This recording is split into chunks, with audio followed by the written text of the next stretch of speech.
Quizás en algún momento de tu vida te has encontrado en una relación en la que no estás completamente cómodo con la otra persona. Y no necesariamente porque haya algo grave, sino porque hay pequeñas cosas que poco a poco se van acumulando. En la actualidad, es común que en redes sociales se vendan comportamientos tóxicos que son normalizados hasta el punto de ser considerados normales dentro de una relación. Cosas como promover la idea de que cualquier error o incomodidad es razón suficiente para irse, o, por el contrario, que cualquier cosa debe tolerarse por amor. Y es justo ahí donde quiero que te quedes un momento.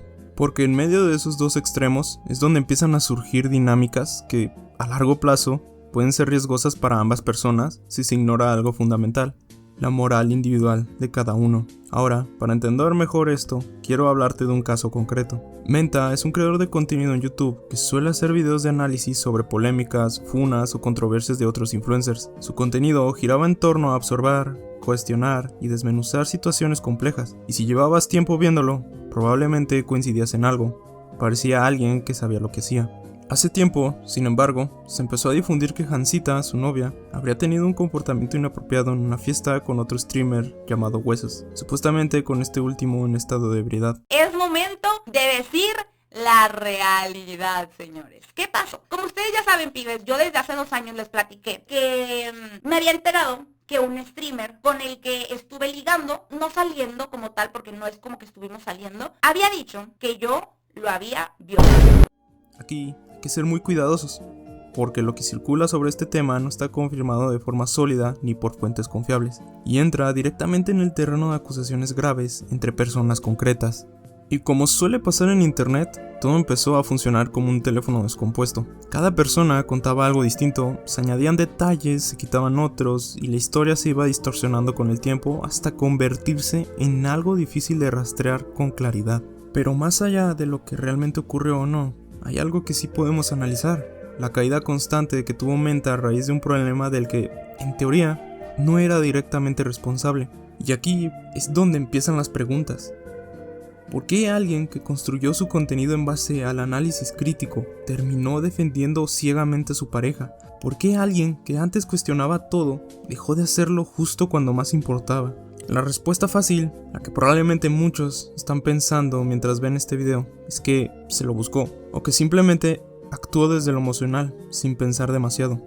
Pero si nos quedamos solo con eso, nos estamos perdiendo una parte importante del problema. Porque si algo caracterizaba a Menta, era su forma de plantear los conflictos. Analizaba, comparaba, cuestionaba y normalmente llegaba a conclusiones bastante bien argumentadas cuando hablaba sobre otros creadores.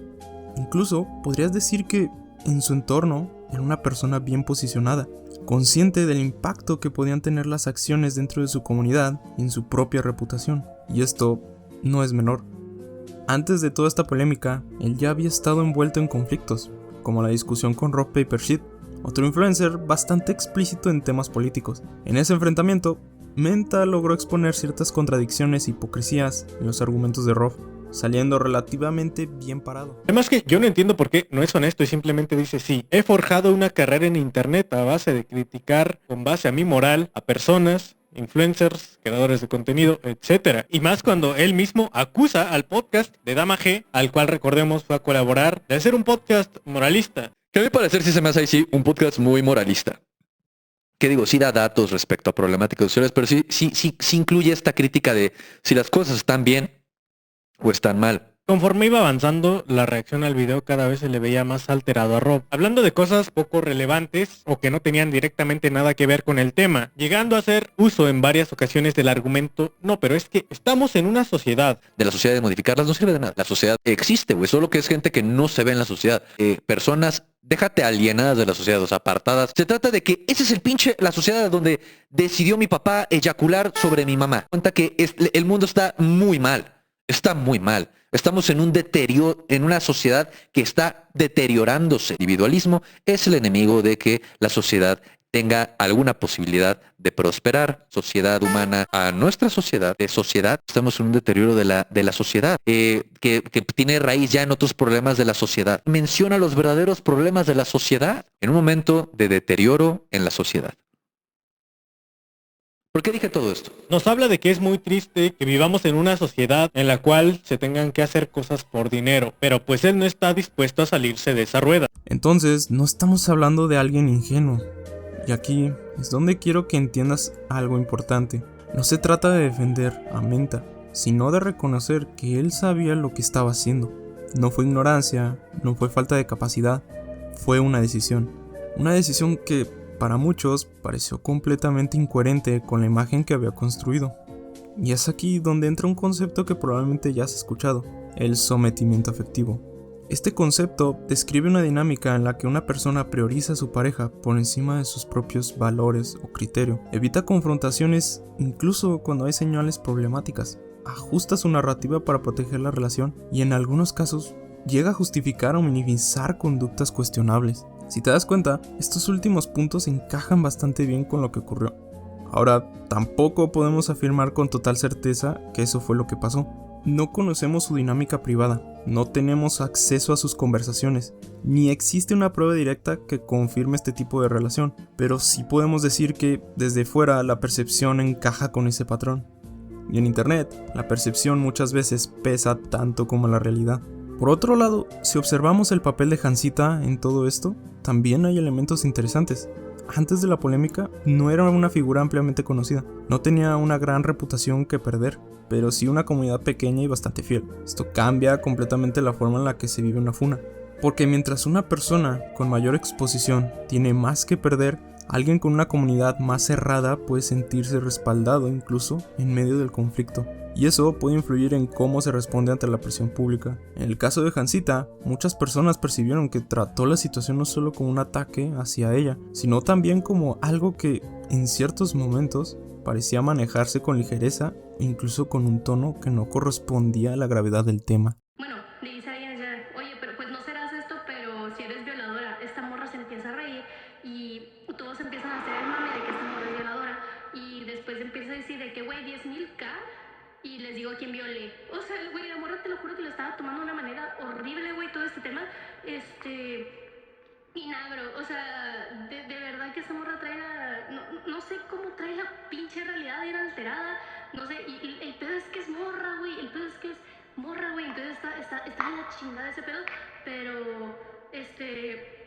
no, güey, o sea, yo te lo juro que si en algún momento ocupas ayuda, había muchos testigos en esa casa, de verdad que yo les puedo decir, o sea, a mí no me importa, Literal. Entonces, eso les iba a decir. Y aquí entra otro punto importante. Cuando hablamos de acusaciones relacionadas con abuso, hay elementos que no se pueden tomar a la ligera, como la falta del consentimiento o el aprovechamiento de un estado de vulnerabilidad. Por eso generó tanto rechazo. No solo por lo que se decía, sino por cómo percibía la reacción. No enfrentó consecuencias claras, mantuvo una actitud de seguridad y no desapareció de redes tras el conflicto, lo cual, para muchos, reforzó la idea de que se sentía respaldada o incluso intocable. Pero de nuevo, esto es percepción, no un hecho comprobado. O sea, literal, es lo que sale de mí, o sea, ¿por qué de ti saldría otra cosa? Me dijo mañana. Tú supiste que me dejo de hablar, ¿sabes? No, yo no te hice nada. O sea, nunca hubo un problema, huesos. Nunca hubo un pedo. Como para que otra gente diga que hubo un problema entre huesos y Han, ¿sabes? Yo no creo que está bien. Por favor, no sé, deja de hablar mal de mí. O sea, de verdad, no me lo merezco. Yo no hablo mal de ti. ¿Por qué? ¿Por qué lo haría? ¿Y por qué lo harías tú, sabes? O sea, ¿por qué? No te hice nada. Por favor, si puedes remediar este rollo, hazlo, porque yo no me merezco que la gente me esté viendo mal por un problema que ni siquiera fue real, ni siquiera sé lo que hayas dicho, no sé nada, no sé, pero para eso no hubo ningún problema, huesos, no pasó nada malo, literal, no pasó nada malo. Y, pues bueno, eso era todo. De verdad, te siento muy feo, yo te tenía muy arriba, de verdad, muy arriba, y pues no sé, ¿ok? Me alegra muchísimo, no sabes cuánto me alegra ver lo bien que te está yendo y todo ese rollo, porque yo sé lo mucho que has trabajado por eso. Sí, Ahora bien, regresando a Menta, la pregunta clave es, ¿cómo debió haber manejado la situación? Y aunque no hay una única respuesta correcta, sí hay formas más responsables y coherentes de actuar cuando tu pareja está envuelta en una acusación seria. La primera, y probablemente la más importante, es separar roles. Porque una cosa es ser pareja y otra muy distinta es ser una figura pública que basa su contenido en un análisis crítico. Como novio, era completamente válido que quisiera apoyarla emocionalmente, pero como creador, tenía la responsabilidad de mantener cierta coherencia con lo que había construido. El problema es que ambas cosas se mezclaron. La segunda es evitar la defensa ciega. Defender sin tener todos los hechos no solo es arriesgado, también puede percibirse como encubrimiento. Una postura más prudente habría sido reconocer la falta de información y evitar conclusiones tajantes. Algo tan simple como decir no puedo asegurar qué pasó, pero es un tema serio que debe aclararse, habría cambiado completamente la narrativa. También está el tema de la sensibilidad. Cuando se trata de situaciones potencialmente graves, minimizar, bromear o mostrarse ambiguo puede ser interpretado como falta de empatía. Y en internet, eso se paga caro. Y por último, algo que muchas veces se subestima, saber cuándo no hablar. No todo necesita una respuesta inmediata. El silencio estratégico, el esperar a tener más contexto, es la mejor decisión que se puede tomar. Pero como suele decirse, el hubiera no existe. Y al final, todo esto nos deja con una idea bastante clara. El problema nunca fue únicamente que Menta defendiera a su novia. Porque sí, es válido apoyar a tu pareja. Pero cuando estás frente a una situación delicada, la forma en la que lo haces no solo habla de tu relación, habla de tus valores, de tu coherencia y sobre todo de tu credibilidad frente a los demás. Y eso es algo que no se recupera tan fácilmente.